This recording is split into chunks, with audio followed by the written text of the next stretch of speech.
بحمد اللہ آج ہمارے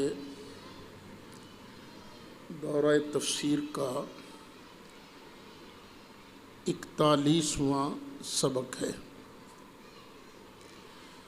سورہ بقرہ کی آیت نمبر 148۔ جب تحویل قبلہ ہوا تو اللہ فرماتا ہے وَلِكُلٍّ وِجْهَةٌ،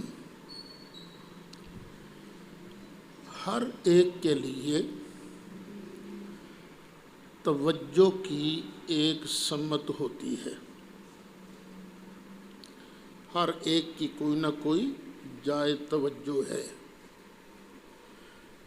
جسے قبلہ کہتے ہیں۔ یہودیوں کا بھی قبلہ ہے، عیسائیوں کا بھی قبلہ ہے،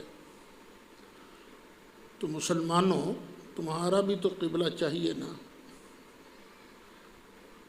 تم سب سے افضل امت ہو، ملت ابراہیمی پر ہو، تو جو کعبہ ابراہیم علیہ السلام نے بنایا وہ کعبہ ہم نے تمہارے لیے وجہ بنا دیا۔ ہر ایک کا کوئی نہ کوئی وجہ ہوتا ہے، جدھر وہ منہ کرتا ہے۔ فاستبقوا الخیرات، تو تم ادھر ادھر کی بحثوں میں مت پڑو، آپس میں مقابلہ کرو، سبقت حاصل کرو خیرات میں، نیکیوں میں۔ یہ کون نیکیاں زیادہ کرتا ہے، کون اچھے کام زیادہ کرتا ہے۔ اسی آیت کی تفسیر میں حضرت علامہ سید محمود آلوسی بغدادی انہوں نے ایک قول نقل کیا ہے جس کی طرف میں نے کل اشارہ کیا تھا، اور وہ قول نقل کیا ہے قیلہ کہہ کر، یعنی کوئی حدیث مرفوع نہیں، بعض لوگوں نے کہا ہے، یعنی کوئی نہ مانے گا تو اس کے ایمان کی خرابی نہیں ہوگی، لیکن نقل کیا ہے وہ سن لو۔ المراد بہا ان لکل احد قبلۃ، کہ مراد اس سے یہ ہے کہ ہر ایک کا کوئی نہ کوئی قبلہ ہے۔ فقبلۃ المقربین العرش، جو اللہ تعالیٰ کے مقرب فرشتے ہیں ان کا قبلہ ہے عرش۔ والروحانیین الکرسی، فرشتوں میں ایک قسم ہے روحانیین کی، ان کا قبلہ ہے کرسی۔ والکروبین البیت المعمور، اور ایک فرشتوں کی جماعت ہے جسے کہتے ہیں کروبی۔ وہ شاید علامہ اقبال کا ایک فرشتہ ہے، ایک شعر ہے، وہ جس کا آخری مصرع ہے ورنہ طاعت کے لیے کچھ کم نہ تھے کروبیاں، درد دل کے واسطے پیدا کیا انسان کو۔ تو یہ جو فرشتے ہیں نا، ان کا قبلہ ہے بیت المعمور۔ کروبیین جو ہیں ان کا قبلہ کیا ہے؟ بیت المعمور۔ والانبیاء قبلہ کا بیت المقدس، اور محبوب جو تجھ سے پہلے نبی ہوئے ہیں ان کا قبلہ تھا بیت المقدس۔ وقبلتک الکعبہ، اور تیرا قبلہ کعبہ ہے۔ وہی قبلۃ جسدک، اور یہ جو کعبہ ہے نا یہ تیرے جسم منور کا قبلہ ہے۔ وَأَمَّا قِبْلَةُ رُوحِكَ فَأَنَا، اور بہرحال تیری روح کا جو قبلہ ہے وہ میں اللہ ہوں۔ تیری روح ہر وقت میری طرف متوجہ رہتی ہے۔ وَقِبْلَتِي أَنْتَ، اور میرا قبلہ تو ہے، میری رحمتیں تیری طرف متوجہ ہیں۔ کما یشیر الیہ، جس طرح کہ اس حدیث میں اشارہ ہے، اللہ ارشاد فرماتا ہے انا عند المنکسرات قلوبہن اجلی، میں ان کے پاس ہوتا ہوں جن کے دل میری وجہ سے ٹوٹے ہوئے ہوتے ہیں۔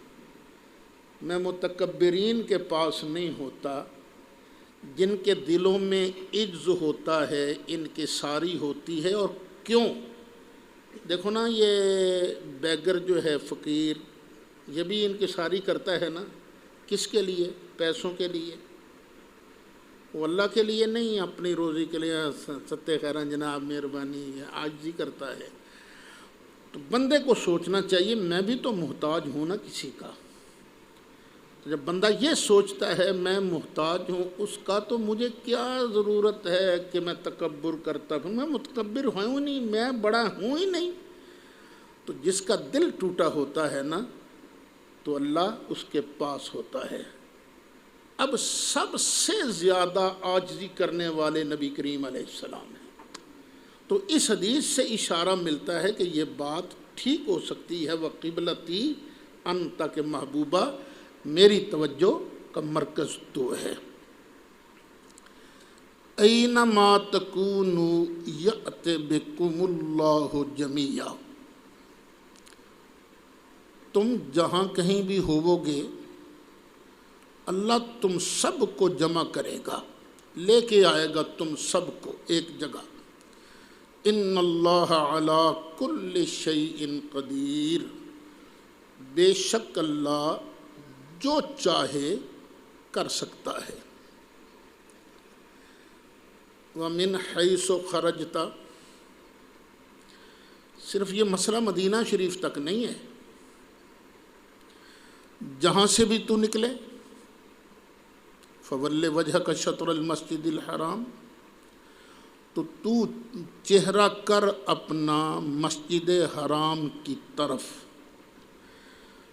کل بھی میں نے عرض کیا تھا کہ جو لوگ مکہ شریف میں رہتے ہیں، جن کو کعبہ نظر آتا ہے، جن کو پتہ ہے کعبہ کی ڈائریکشن ادھر ہے، ان پر فرض ہے کہ عین کعبہ کی طرف منہ کر کے نماز پڑھیں۔ اور جن کے سامنے نہیں ہوتا وہ پھر اپنی رخ ادھر کر لیں مسجد حرام کی۔ یہاں کعبہ کا لفظ نہیں ہے، فَوَلِّ وَجْهَكَ شَطْرَ الْمَسْجِدِ الْحَرَامِ۔ اب پتہ نہیں ہماری سیدھی ڈائریکشن کعبے تک کس کی ہوتی ہے کس کی نہیں ہوتی، کیوں؟ لیکن مسجد حرام اور وہ فضا جو ہے بس ادھر منہ کرو۔ وَإِنَّهُ لَلْحَقُّ مِن رَبِّكَ، اور بے شک یہ حق ہے، سچ ہے تیرے رب کی طرف سے۔ تورات میں بھی ذکر تھا، انجیل میں بھی ذکر تھا کہ آخر الزمان کے نبی جو ہیں وہ صاحب قبلتین ہوں گے، ان کا قبلہ چینج ہوگا۔ تو تحویل قبلہ پر کسی شک میں نہ پڑو، یہ تمہارے رب کی طرف سے بالکل حق ہے، سچ ہے۔ وَمَا اللَّهُ بِغَافِلٍ عَمَّا تَعْمَلُونَ، اور اللہ تعالیٰ جو تم کرتے ہو اس سے غافل نہیں ہے۔ اچھا کام کرو گے تب بھی اللہ کو پتہ ہے، برا کام کرو گے تب بھی اللہ کو پتہ ہے۔ وَمِنْ حَيْثُ خَرَجْتَ،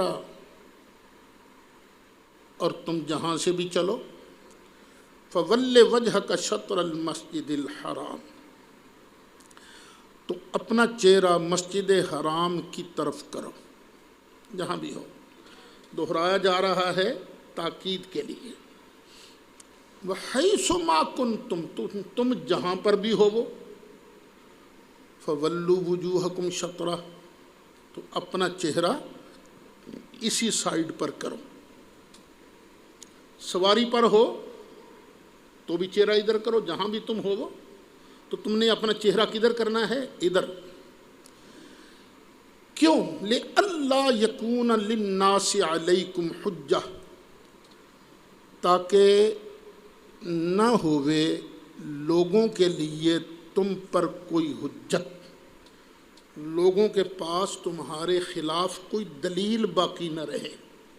کیونکہ یہودی اور عیسائی کہہ سکتے تھے ہمارے پاس تو نبی آخر الزماں کی نشانی یہ ہے کہ وہ تحویل قبلہ ہوگا، وہ قبلتین کا نبی ہوگا، تو ان کا تو قبلہ وہ پرانا ہی ہے، یہ تو دو قبلوں والا نبی نہیں ہے، اس لیے ہم اس کو نبی نہیں مانتے، تاکہ لوگوں کو تمہارے خلاف دلیل نہ ملے۔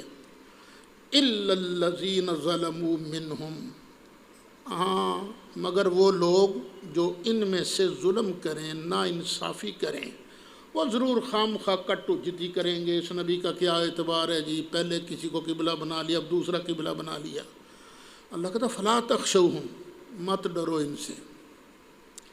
ان سے ڈرنا کیا ہوا؟ وَخْشَوْنِي، صرف مجھ سے ڈرو، ان سے نہ ڈرو، ان کے لیے میں کافی ہوں، صرف مجھ سے ڈرو۔ وَلِأُتِمَّ نِعْمَتِي عَلَيْكُمْ، اور میں نے قبلہ اس لیے تبدیل کیا ہے تاکہ میں تام کر دوں، پوری کر دوں اپنی نعمت تم پر، وَلَعَلَّكُمْ تَهْتَدُونَ، اور تاکہ تم ہدایت پا جاؤ۔ ہدایت کس چیز کا نام ہے؟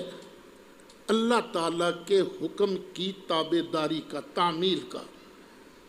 بندہ کوئی بحث نہ کرے کہ کیوں ہے جی، نہ، بندے کا کیا کام ہے؟ جو مالک ہے اپنی ملکیت میں جو چیز ہے اس میں جو چاہے تصرف کرے، کسی کو کیا حق ہے؟ بھی ہم بندے ہیں، وہ مالک ہے ہمارا، ہم عبد ہیں، وہ معبود ہے، وہ جو چاہے وہ کر سکتا ہے، ہمیں چون و چرا کی کوئی گنجائش نہیں۔ اللہ ہمیں عادی بنانا چاہتا ہے ہدایت کا، اسی کا نام ہدایت ہے تاکہ تم ہدایت پا جاؤ۔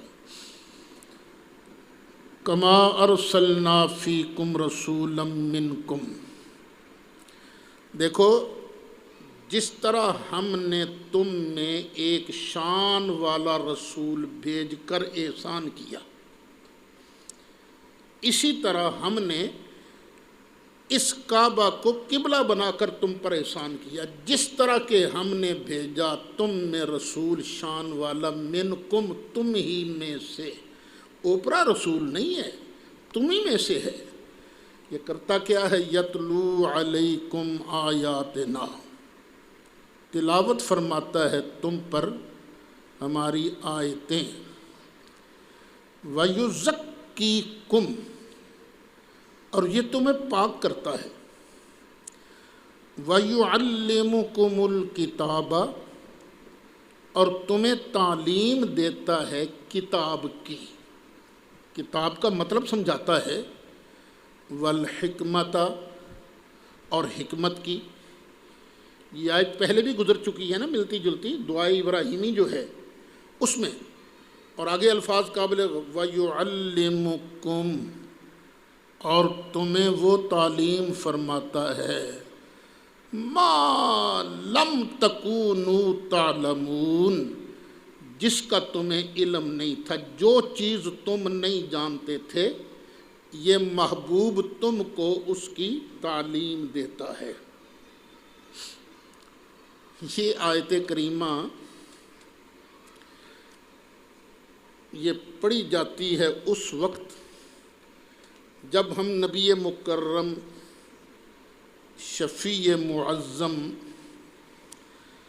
جان دو عالم صلی اللہ علیہ وسلم کا علم غیب ثابت کرتے ہیں نا ایک آیت پڑھ کر۔ وہ آیت کون سی ہے؟ یہ نکالو، سورۃ نساء آیت نمبر 13، 5واں پارہ۔ یہ ہے نا وَأَنزَلَ اللَّهُ عَلَيْكَ الْكِتَابَ وَالْحِكْمَةَ، اور اللہ نے نازل فرمائی تم پر کتاب اور حکمت، وَعَلَّمَكَ، اور تمہیں علم دے دیا، کس کا؟ ما لم تکن تعلم، جو بھی تو نہیں جانتا تھا اللہ نے سب کچھ تمہیں سکھا دیا۔ یہ دیکھ لیا آیت کریمہ۔ تو یہاں سوال کیا جاتا ہے تمہاری یہ تفسیر غلط ہے، تم جو یہاں سے نبی کریم علیہ السلام کا علم غیب ثابت کرنے لگتے ہو کہ جو کچھ بھی سرکار نہیں جانتے تھے وہ اللہ نے نبی پاک کو سکھا دیا، وہ غلط ہے۔ کیوں؟ پھر تو ہر صحابی کے لیے علم غیب ماننا پڑے گا۔ دیکھو لفظ صاحب وَيُعَلِّمُكُمْ، اور یہ محبوب تعلیم دیتا ہے تم کو، کس کی؟ ما لم تکونوا تعلمون، ہر اس چیز کی جو تم نہیں جانتے تھے۔ اس کا مطلب ہے نبی کا علم اور صحابہ کا علم برابر ہو گیا۔ جو کچھ نبی نہیں جانتے تھے اللہ نے سکھایا، جو کچھ صحابہ نہیں جانتے تھے وہ نبی کریم علیہ السلام نے سکھایا۔ تو یہ آیت پڑھ کر وہ ہماری دلیل کو توڑنے کی کوشش کرتے ہیں، لیکن دلیل ٹوٹے تو تب جب ہمارے بزرگ قرآن کریم کا مطلب نہ جانتے ہوں۔ تو انہوں نے بھی سارا قرآن اللہ کی رضا کے لیے ہی پڑھا ہے نا۔ اب ذرا فرق دیکھنا، علامہ کا ما لم تکن تعلم، یہاں سکھانے والا کون ہے؟ اللہ۔ پڑھانے والا کون ہے؟ اللہ۔ پڑھنے والے کون ہیں؟ نبی کریم علیہ السلام۔ یہ تو آپ کو پتہ ہی ہے نا، شاگرد میں فرق ہوتا ہے، استاد میں فرق ہوتا ہے نا فرق۔ سارے شاگرد ایک جیسے نہیں ہوتے، سارے استاد بھی ایک جیسے نہیں ہوتے۔ اور نبی کریم علیہ السلام کا استاد کون ہے؟ اللہ۔ صحابہ کا استاد کون ہے؟ نبی کریم علیہ السلام۔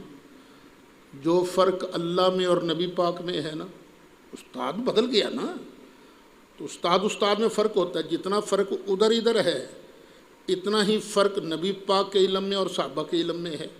پھر آگے دیکھو، شاگرد میں فرق ہوتا ہے، وہاں پڑھانے والا ہے اللہ، تو پڑھنے والے کون ہیں؟ نبی کریم علیہ السلام۔ استاد بھی بدل گیا، شاگرد بھی بدل گئے، اور یہاں پڑھانے والا کون ہے؟ نبی کریم علیہ السلام، اور پڑھنے والے کون ہیں؟ صحابہ کرام۔ تو جتنا فرق صحابہ کرام اور نبی کریم علیہ السلام میں ہے اتنا ہی فرق ان کے علم میں بھی ہے۔ ایک بات۔ دوسری بات یہ کہ نبی کریم علیہ السلام کے بارے اللہ فرماتا ہے وَعَلَّمَكَ مَا لَمْ تَكُنْ تَعْلَمْ۔ یہاں یہ ما عام ہے، یہ ما کیا ہے؟ عام، خاص نہیں، لیکن اس کا مخصص موجود ہے۔ مخصص کہتے ہیں تخصیص کرنے والی چیز۔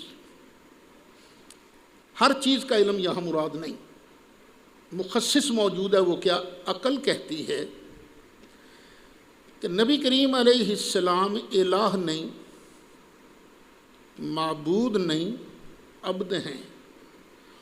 تو جو علوم خاصہ الوہیت ہیں وہ نبی کریم علیہ السلام کے لیے ثابت نہیں ہیں۔ بات ذرا ذہن میں رکھنا اس کو۔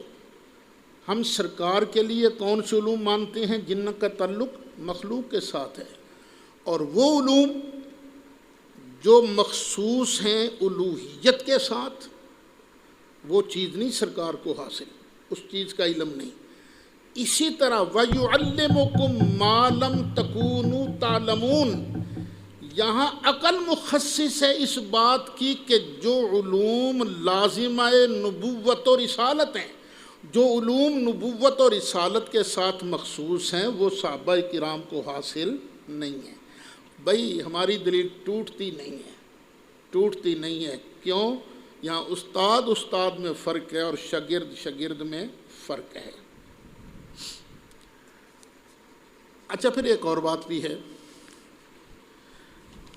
کہ نبی کریم علیہ الصلاۃ والسلام نے تو صحابہ کو سب کچھ بتا دیا تھا۔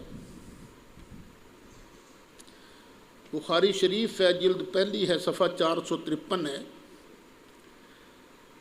طارق بن شہاب روایت کرتے ہیں کہ میں نے حضرت سیدنا عمر فاروق رضی اللہ عنہ کو سنا، فرما رہے تھے کہ ایک دن نبی کریم علیہ السلام ایک جگہ جلوہ گر ہو گئے۔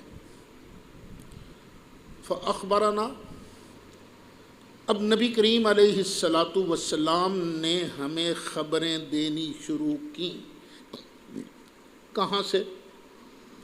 عن بدء الخلق، مخلوق کی ابتدا سے، جہاں سے مخلوق شروع ہوئی، جو سب سے پہلی چیز بنی اس کے ذکر سے آپ نے خطبہ شروع فرمایا۔ پھر یہ بنا، پھر یہ بنا، پھر یہ ہوا، اب یہ ہو رہا ہے، اب یہ، اور پھر یہ ہوگا، یہ ہوگا، اور بات کہاں تک پہنچی؟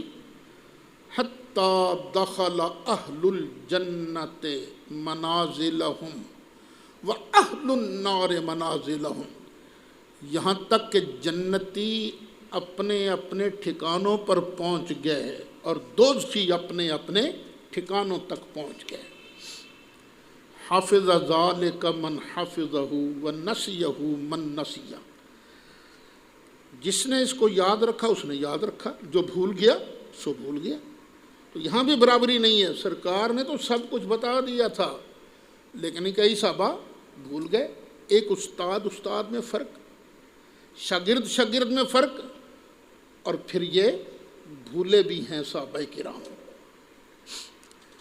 اسی حدیث کی شرح کرتے ہوئے علامہ بدر الدین عینی نے عمدۃ القاری کے اندر لکھا ہے، اس حدیث میں اس بات کی دلیل موجود ہے کہ نبی کریم علیہ السلام نے اخبار فی المجلس الواحد، ایک ہی مجلس میں خبر دی۔ کہاں سے؟ کس کی؟ بجمیع احوال المخلوقات، تمام مخلوقات کے سارے احوال کی خبریں دیں۔ من ابتدائہا الی انتہائہا، شروع سے لے کر آخر تک۔ وفی ایراد ذالک کلہ فی المجلس الواحد امر عظیم من خوارق العادت فکیف وقد اعطی جوامع الکلم مع ذالک، اس میں نبی کریم علیہ السلام کی دو شانیں ہیں۔ کیا؟ نبی کریم علیہ السلام نے ٹائم بھی بہت تھوڑا لیا، اور نبی کریم علیہ السلام نے چھوڑی بھی کوئی شے نہیں، سب کچھ ہی بیان کر دیا۔ اس بات کو امام اللہ علی قاری نے مشکات جلد 11، مرکات شرح مشکات جلد 11 صفحہ 4، حضرت شاہ عبد الحق محدث دہلوی نے اشیۃ اللمعات جلد 4 صفحہ 444، ارشاد الساری شرح صحیح بخاری جلد 5 صفحہ 250، فتح الباری شرح صحیح بخاری جلد 6 صفحہ 290۔ ایک اور حدیث بھی اسی مضمون کی سن لیجئے۔ حضرت حذیفہ رضی اللہ عنہ، یہ نبی کریم علیہ السلام کے رازدان صحابی تھے، صاحب سر رسول اللہ صلی اللہ علیہ وسلم۔ فرماتے ہیں ایک دن نبی کریم علیہ السلام نے خطبہ ارشاد فرمایا، ما ترک فیہا شیئا، سرکار نے کسی چیز کو چھوڑا ہی نہیں، الی قیام الساعۃ، قیامت کے قائم ہونے تک، الا ذکرہ، مگر کہ سرکار نے اس کا ذکر فرمایا۔ قیامت تک کی ہر شے کا حضرت حذیفہ فرماتے ہیں نبی کریم علیہ السلام نے بیان فرما دیا اپنے خطبہ کے اندر، کوئی شے چھڈی نہیں۔ اور یقین کر لینا آج کا سبق بھی میرے آقا نے بیان فرمایا وہاں، آج کا سبق بھی۔ حضرت حذیفہ فرماتے ہیں کہ پھر ایسا ہوا، اچھا آپ دیکھو نا، آپ کے کئی ساتھیاں ذہن میں بھی نہیں ہوتے، اچانک وہ سامنے آ جائے تو فٹ ذہن میں آ جاتی نا، تو فلانا یہاں آ گیا بھی. تو فرماتے ہیں کہ میں کسی چیز کو دیکھ لیتا نا جس کو میں پہلے بھول چکا تھا، تو میں اس کو اس طرح پہچان لیتا جس طرح کوئی مرد کی نگاہوں سے اوجھل ہو جائے، پھر کبھی اس کو دیکھے تو پہچان لے. یہ بھی بخاری شریف ہے، جلد 2 ہے، صفحہ 977 ہے.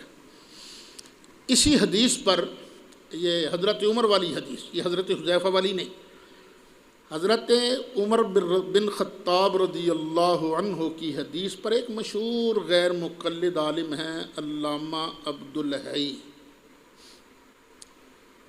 انہوں نے جو لکھا ہے وہ بھی سن لیجئے.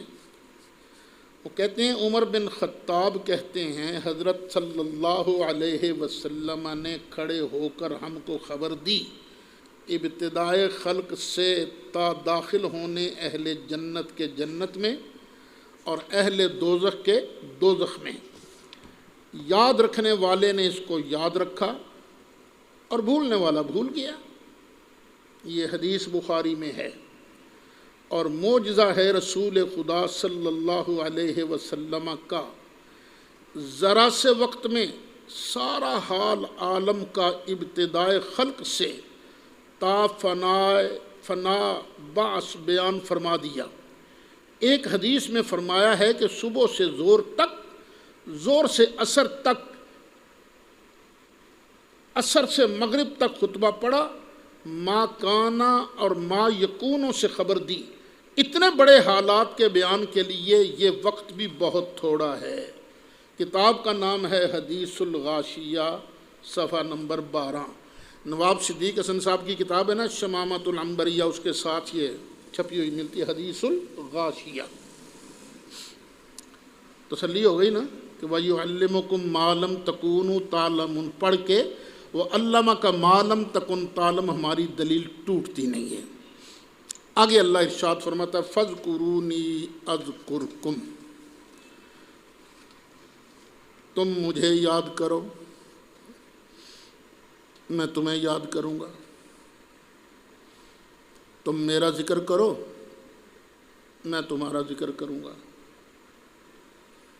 کیا بات ہے، کیا کرم نوازی ہے اس کی. تم میرا ذکر کرو میں تمہارا ذکر کروں گا. واشکروا لی، اور میرا شکر ادا کرو. ولا تکفرون، اور ناشکری نہ کرو. اچھا، کفر جو ہے جب ایمان کے مقابلے پر آئے نا، اس کا معنی ہوتا ہے بے ایمانی، اور اگر کفر شکر کے مقابلے میں آئے تو اس کا معنی ہوتا ہے ناشکری. میرا شکر کرو میری ناشکری نہ کرو.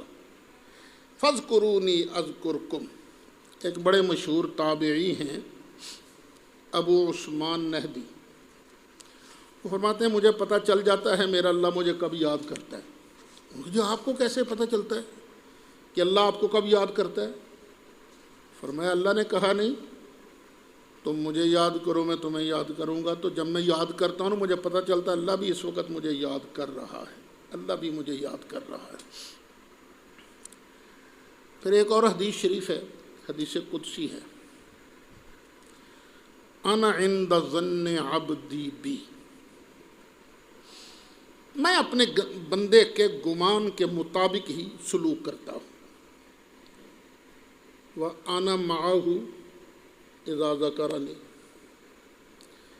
اور میں اس کے ساتھ ہی ہوتا ہوں جب وہ مجھے یاد کرتا ہے. یعنی میری رحمت اس کے ساتھ ہوتی ہے جب وہ مجھے یاد کرتا ہے. یہاں ایک بات یاد رکھنے والی ہے، اللہ کے ذکر سے مطلب مراد کیا ہے؟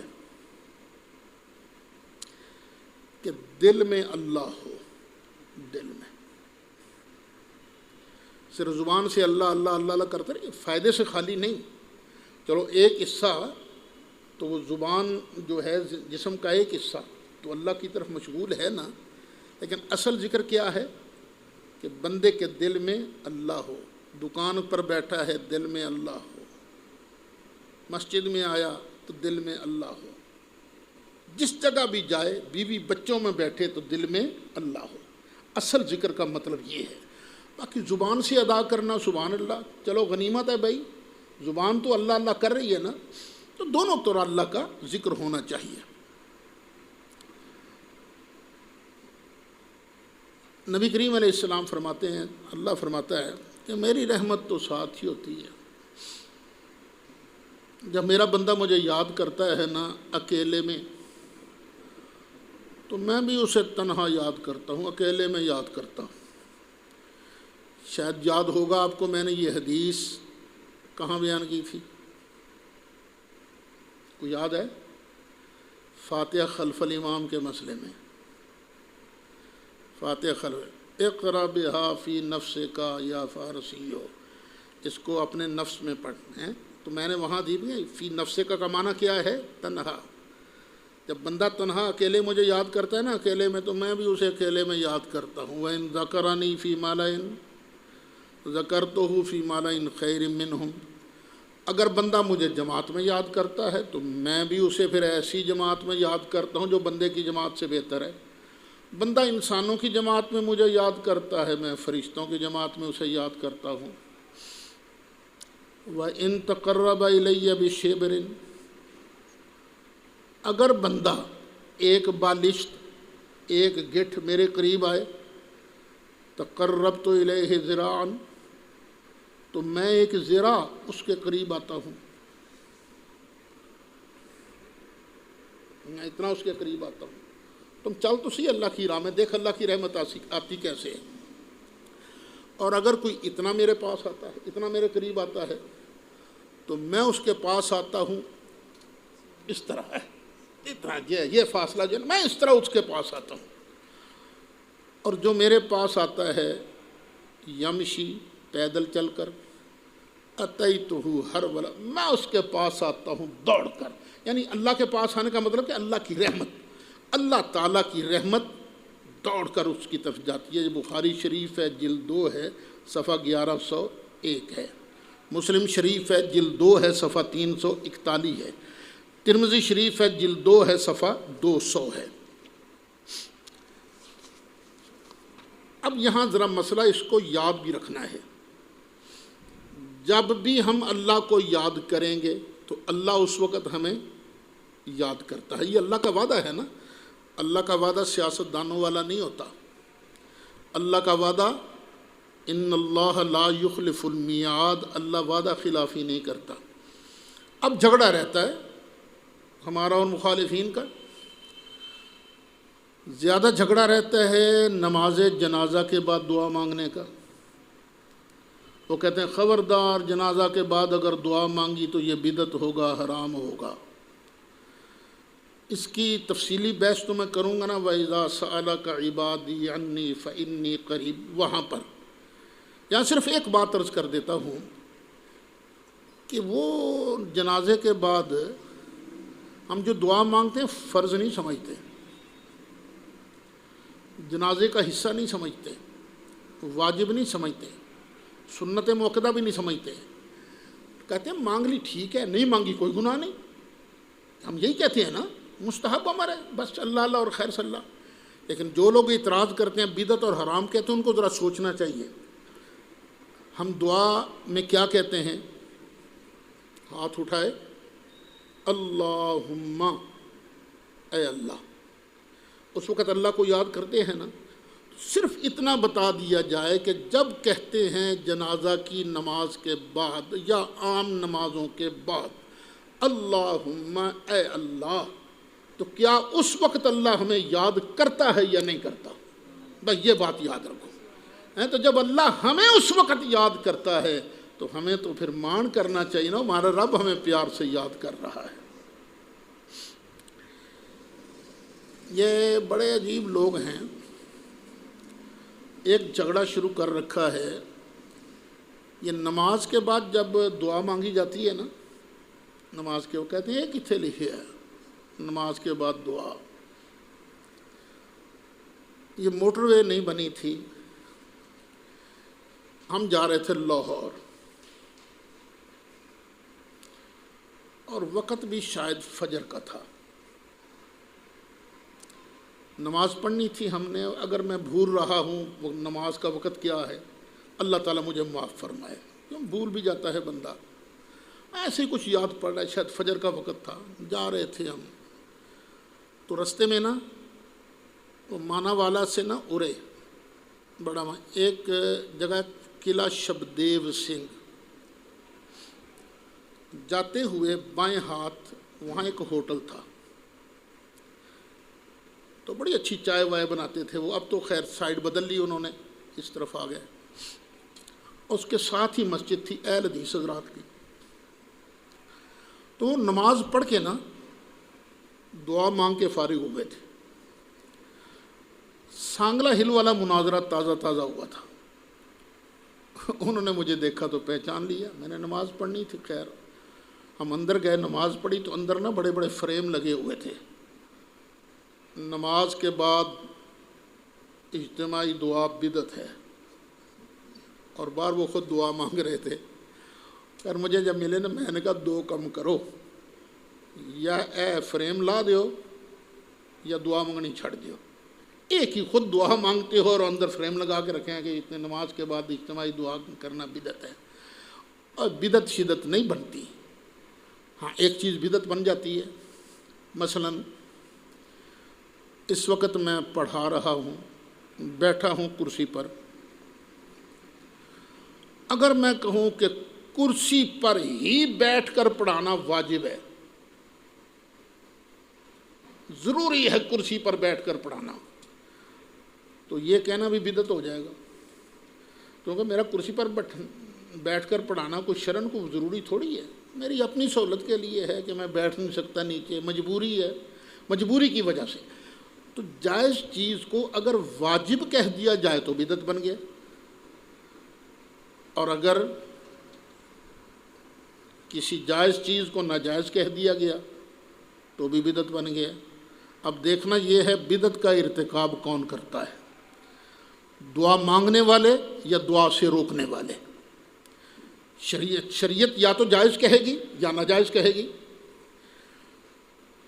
اب پہلے یہ دیکھیں کہ نماز کے بعد، فرض نماز کے بعد دعا مانگی بھی ہے کسی نے کہ نہیں؟ ام المومنین حضرت سیدہ طیبہ طاہرہ حضرت عائشہ صدیقہ رضی اللہ عنہا آپ ارشاد فرماتی ہیں کہ نبی کریم علیہ السلام جب بھی کسی مجلس میں تشریف فرما ہوتے یا کوئی نماز ادا فرماتے تو چند کلمات ارشاد فرماتے۔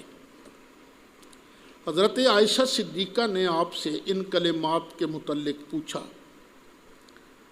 آقا یہ آپ کیوں یہ کلمات پڑھتے ہیں؟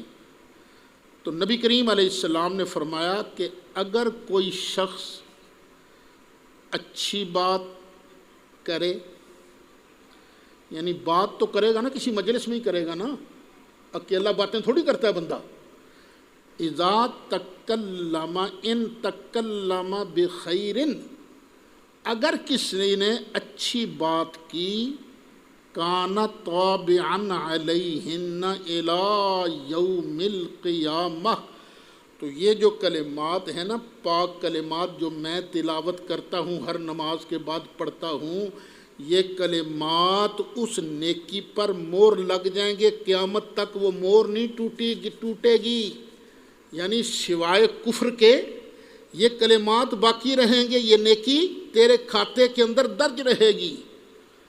وَإِن تَكَلَّمَ بِغَيْرِ ذَلِكَ، اگر مجلس میں بیٹھے ہیں، گپیں لگ رہی ہیں، ادھر ادھر کی باتیں ہو رہی ہیں، سیاست پر بات ہو رہی ہے، کاروبار پر بات ہو رہی ہے، حکومت پر بات ہو رہی ہے، لطیفے سنائے جا رہے ہیں، اس طرح کی کوئی بات ہوئی، پھر بعد میں اگر یہ کلمات پڑھ لیے گئے تو یہ کلمات جو ہیں وہ جو بیہودہ باتیں کی ہیں نا، ان کا کفارہ بن جائیں گے۔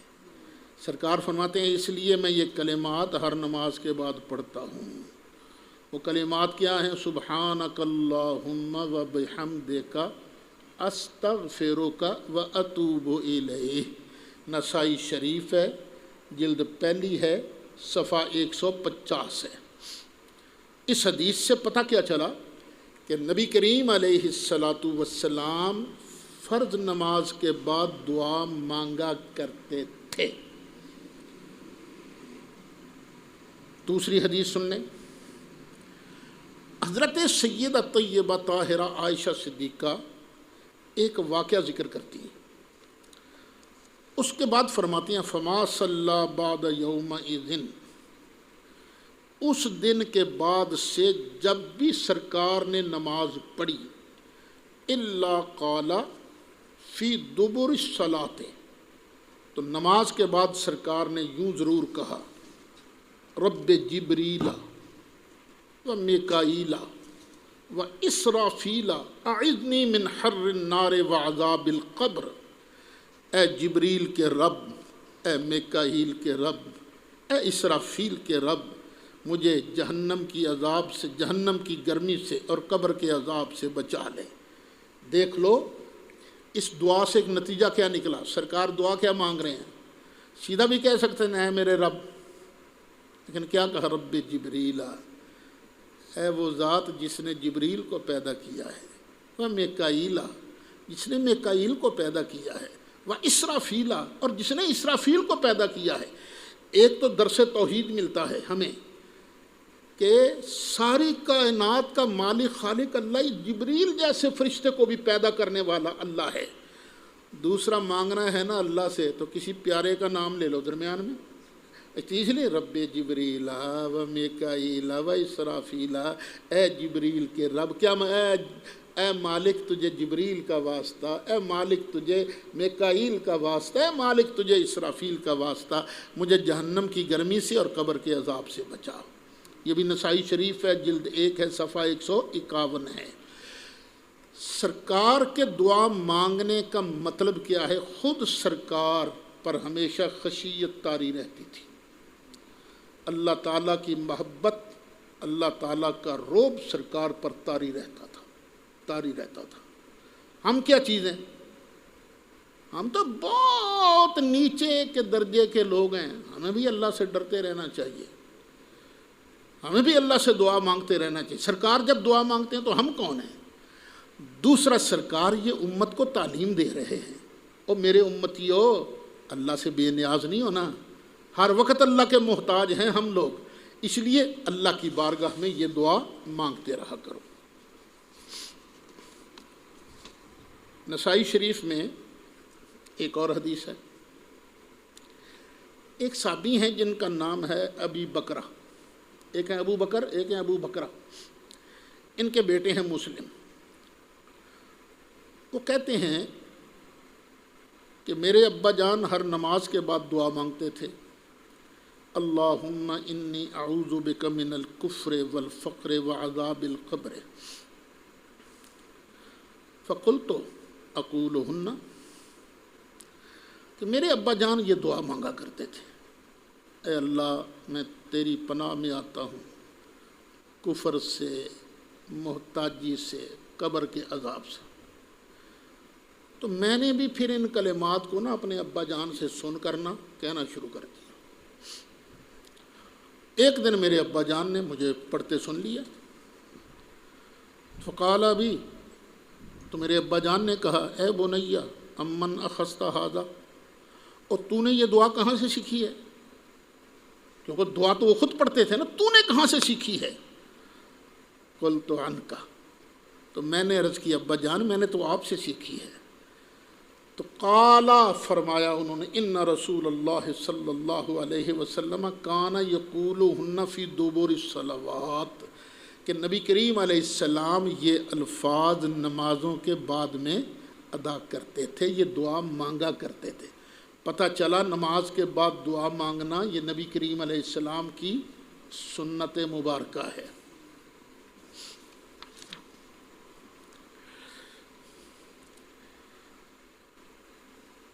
یہاں ایک سوال پیدا ہوتا ہے، سرکار ہر نماز کے بعد دعا مانگا کرتے، آپ تو فرض نمازوں کے بعد دعا مانگتے ہو، پیچھے فرض نماز کا ذکر تو کوئی نہیں آیا نا۔ ہم کہتے ہیں چلو جی ہم دوسری حدیث پڑھ دیتے ہیں۔ نبی کریم علیہ السلام سے پوچھا گیا ای الدعاء اسمع، آقا کون سی دعا جلدی قبول ہوتی ہے؟ قال جوف اللیل الاخر، فرمایا وہ جو رات کے آخری پہر کے درمیان میں پڑھی کی مانگی جاتی ہے نا دعا، ایک وہ دبر الصلاۃ المکتوبہ، اور جو فرض نماز کے بعد دعا مانگی جاتی ہے نا وہ جلدی قبول ہوتی ہے فرض نماز کے بعد۔ مشکات شریف میں حدیث موجود ہے، صفحہ 99، باب الذکر بعد الصلاۃ، ترمذی شریف جلد 2 صفحہ 188، کتاب الدعوات۔ ایک اور حدیث شریف سن لیجئے۔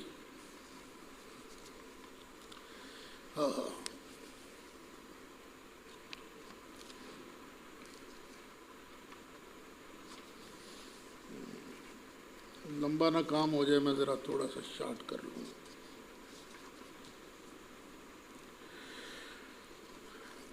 یہ جو کہا جاتا ہے نا کہ انفرادی دعا تو مانگی جا سکتی ہے، اجتماعی دعا جو ہے یہ نہیں مانگی جا سکتی۔ اس پر بھی نبی کریم علیہ السلام کا فرمان ذیشان پیش کر دیتے ہیں، وَمَجْتَمَعَ قَوْمٌ فی بیت من بیوت اللہ، اللہ کے کسی گھر میں اگر کچھ لوگ جمع ہو جائیں،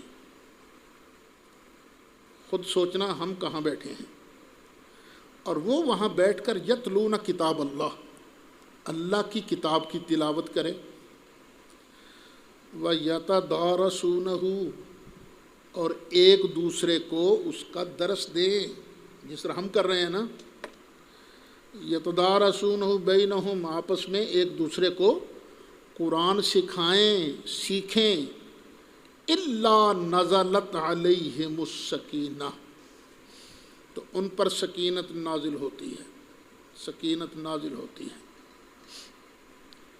وغشیتہم الرحمہ، ان کو اللہ کی رحمت ڈھانپ لیتی ہے۔ تم مل کر اللہ اللہ کرتے ہو نا، قرآن کی تلاوت کرتے ہو، قرآن ایک دوسرے کو سکھاتے ہو، تو اللہ کی رحمت ڈھانپ لیتی ہے، چھا جاتی ہے۔ وحفتہم الملائکۃ، فرشتے ان کو گھیرے میں لے لیتے ہیں، رحمت کے گھیرے میں فرشتے لے لیتے ہیں۔ وذکرہم اللہ فی من عندہ، اور جو اللہ کے مقرب فرشتے ہیں نا، ان کے پاس اللہ ان لوگوں کا ذکر کرتا ہے جو اکٹھے ہو کر رب رب کر رہے ہوتے ہیں، اللہ کو یاد کر رہے ہوتے ہیں، قرآن کی تلاوت کر رہے ہوتے ہیں، درس قرآن دے رہے ہوتے ہیں، اللہ ان کا ذکر کرتا ہے اپنے مقرب فرشتوں کے پاس۔ وَمَنْ بَطَّأَ بِهِ عَمَلُهُ لَمْ يُسْرِعْ بِهِ نَسَبُهُ، اور جس بندے کو اس کے عمل نے پیچھے دھکیل دیا، اس کا نسب اس کو آگے نہیں لے جا سکتا۔ یاد رکھنا اس بات کو، کبھی فخر نہ کرنا کہ میرا باپ دادا ایسا تھا، وہ بڑا نیک تھا تو میں بھی پہنچ ہی جانا ہے، نہ، تم خود کیا ہو یہ سوچو۔ ہاں اگر میں اللہ کا شکر ادا کروں کہ میں قبلہ حضرت صاحب کا بیٹا ہوں تو یہ ٹھیک ہے، یا اللہ تیرا شکر ہے۔ اگر میں صرف اسی مان پر ہوں، میں قبلہ حضرت صاحب دا وڈا پتر ہاں، ہوں میں پاویں کچھ کرا نہ کرا میں تے بخشیا ہی جانا ہے، نہیں۔ من بطأ بہ عملہ لم یسرع بہ نسبہ، جس کو اس کے عمل نے پیچھے کر دیا اس کا نسب اسے آگے نہیں لے جا سکتا۔ یہ جتنے علماء کے بیٹے ہیں، جتنے مشائخ کے بیٹے ہیں، جتنے پیر زادے ہیں، جتنے سید زادے ہیں، ان کو اس حدیث پر عمل ضرور کرنا ہے، صرف اپنے نسب پر مان نہیں کرنا ہے۔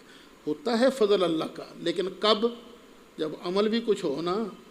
اگر بالکل ہی بندہ عمل سے خالی ہو، ایمان سے خالی ہو، بد مذہب ہے، بے ایمان ہے، کہ شیعہ بھی تو سید کہلواتے ہیں نا اپنے آپ کو، جو حضرت ابوبکر کو گالیاں دیتے ہیں، تو ان کو ان کا نسب کوئی فائدہ نہیں دے گا۔ وہ قرآن پاک کی وہ صورت یاد کر لینا جب اللہ تعالیٰ نے حضرت نوح علیہ السلام سے ان کے بیٹے کے بارے میں فرمایا تھا، انہ لیس من اہلک، یہ تیرا ہے ہی نہیں، کیوں؟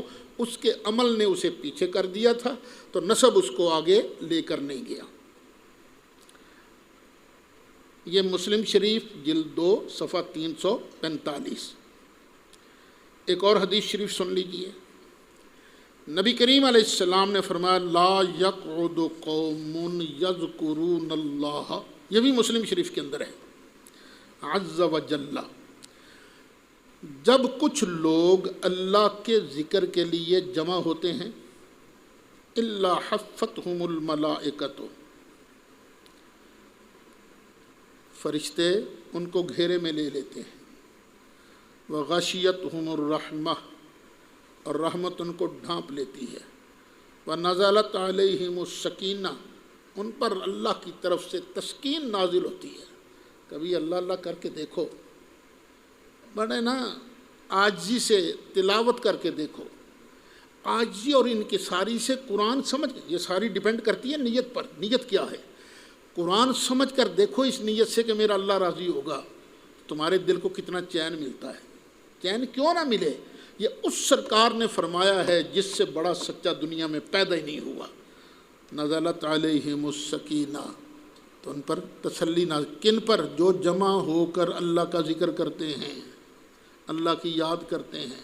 پچھلی حدیث میں تھا تلاوت کرتے ہیں، قرآن سمجھتے سمجھاتے ہیں، یہاں صاف لفظ ہے ذکر کا، وَنَزَلَتْ عَلَيْهِمُ السَّكِينَةُ وَذَكَرَهُمُ اللَّهُ فِي مَنْ عِندَهُ، اور جو اللہ کے مقرب فرشتے ہیں اللہ ان کے پاس ان کا ذکر بھی کرتا ہے۔ مسلم شریف جلد 2 صفحہ 345، ترمذی شریف جلد 2 صفحہ 173، کتاب الاذکار صفحہ 49۔ حضرت سیدنا ابو سعید خدری رضی اللہ عنہ آپ سے روایت ہے، یہ بھی مسلم شریف کی حدیث ہے جو میں سنا رہا ہوں۔ خرج معاویۃ علی حلقۃ فی المسجد، حضرت سیدنا امیر معاویہ رضی اللہ عنہ ایک دن مسجد میں تشریف لائے، تو وہاں دیکھا کچھ لوگوں نے ایک حلقہ بنایا ہوا ہے۔ فرمایا ما اجلسکم، اب کیا لینے بیٹھے ہو یہاں؟ انہوں نے کہا جلسنا نذکر اللہ، انہوں نے کہا جناب ہم ذکر اللہ کے لیے، اللہ کے ذکر کے لیے بیٹھے ہیں۔ قال اللہ ما اجلسکم الا ذاک، کیا تم اللہ کے نام کی قسم کھا کر کہتے ہو کہ تم صرف اسی مقصد کے لیے بیٹھے ہو؟ قالوا، صحابہ نے جواب، لوگوں نے جواب دیا واللہ ما اجلسنا الا ذاک، اللہ کی قسم ہے ہمیں اسی چیز نے یہاں بٹھایا ہے کہ ہم بیٹھ کر اللہ کا ذکر کریں گے۔ تو فرمایا میں نے تم سے جو قسم لی ہے نا، میں کوئی تہمت نہیں لگا رہا تھا تم پر، اور دیکھو جو تم بیٹھے ہو نا، میں رسول اللہ صلی اللہ علیہ وسلم کے بہت قریب تھا، میں رسول اللہ صلی اللہ علیہ وسلم کے بہت قریب تھا۔ میں حدیثیں بھی کم بیان کرتا ہوں، زیادہ نہیں بیان کرتا، لیکن جو کرتا ہوں ٹھیک بیان کرتا ہوں۔ ایک دن نبی کریم علیہ السلام اپنے صحابہ کے حلقہ میں تشریف لائے، صحابہ بھی بیٹھے ہوئے تھے۔ فرمایا ما اجلسکم، اور تمہیں کس چیز نے یہاں بٹھایا ہوا ہے؟ قالوا جلسنا نذکر اللہ، عرض کیا آقا ہم بیٹھے ہیں اللہ کے ذکر کے لیے، وَنَحْمَدُهُ عَلَى مَا هَدَانَا لِلْإِسْلَامِ، اور ہم اللہ کی حمد کر رہے ہیں، شکر کر رہے ہیں کہ اس نے ہمیں اسلام کی ہدایت دی۔ کس کام کے لیے جمع ہوئے ہیں؟ اللہ کے ذکر کے لیے، اور اس کام کے لیے کہ اللہ نے ہمیں اسلام کی ہدایت دی ہے۔ وَمَنَّ بِهِ عَلَيْنَا، اور اللہ نے اسلام کے ذریعے، آپ کی تشریف آوری کے ذریعے ہم پر احسان فرمایا ہے۔ آقا ہم یہ ذکر کر رہے تھے، ہاں ہاں قال سرکار نے فرمایا اللہ ما جلسکم الا ذاک، کیا تم واقعی اللہ کے نام کی قسم کھا کر کہتے ہو کہ اسی مقصد کے لیے بیٹھے تھے؟ قال اما انی لم استحلفکم تہمۃ لکم، سرکار نے فرمایا میں نے تم سے یہ قسم اس لیے نہیں لی کہ میں کوئی تہمت لگا رہا ہوں تم پر، وہ یہ تھا وَلَٰكِنَّهُ أَتَانِي جبرائیل، بات یہ ہے کہ ابھی ابھی جبریل میرے پاس آیا تھا، فَأَخْبَرَنِي، اور جبریل نے مجھے بتایا، أَنَّ اللَّهَ عَزَّ وَجَلَّ يُبَاهِي بِكُمُ الْمَلَائِكَةَ، کہ اللہ تمہاری وجہ سے فرشتوں کے سامنے مباحات فرما رہا ہے۔ مباحات کہتے ہیں فخر کرنا، اللہ کہتا ہے اور تسی کہندے ہو نا انہوں نے فساد کرنا ہے، اب دیکھو دیکھو میرے محبوب کے صحابہ ہیں، میرا ذکر کر رہے ہیں، میری حمد کر رہے ہیں، اور میں نے جو ان پر احسان کیا ہے مصطفیٰ کو بھیج کر، دین اسلام کو دے کر، تو اس پر وہ اللہ کا شکریہ ادا کر رہے ہیں۔ یہ بھی مسلم شریف ہے، جلد 2 ہے، صفحہ 346 ہے۔ اب میں دعوت دوں گا ان ساتھیوں کو جن تک میری آواز جا رہی ہے اور وہ ہماری محافل میلاد جو ہیں اس پر اعتراض وغیرہ کرتے رہتے ہیں، ان حدیثوں پر ذرا غور کریں۔ دیکھو نیت جو ہے نا، ہمیں یہ ہماری نیت یا ہم جانتے ہیں یا ہمارا اللہ جانتا ہے۔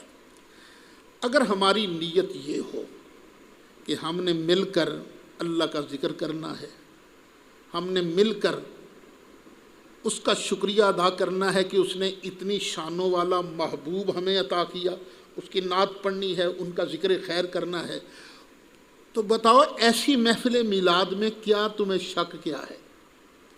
ایسی محافل میلاد میں تمہیں اعتراض کیا ہے؟ دیکھو تم بھی تو یہی کرتے ہو نا، ہم محفل میلاد لکھ دیتے ہیں، تم کہتے ہو جلسہ سیرت النبی، ہوتا تو وہی کچھ ہے نا۔ چلو تم بھی دین بیان کرتے ہو، ہم بھی دین بیان کرتے، فرق کیا ہے؟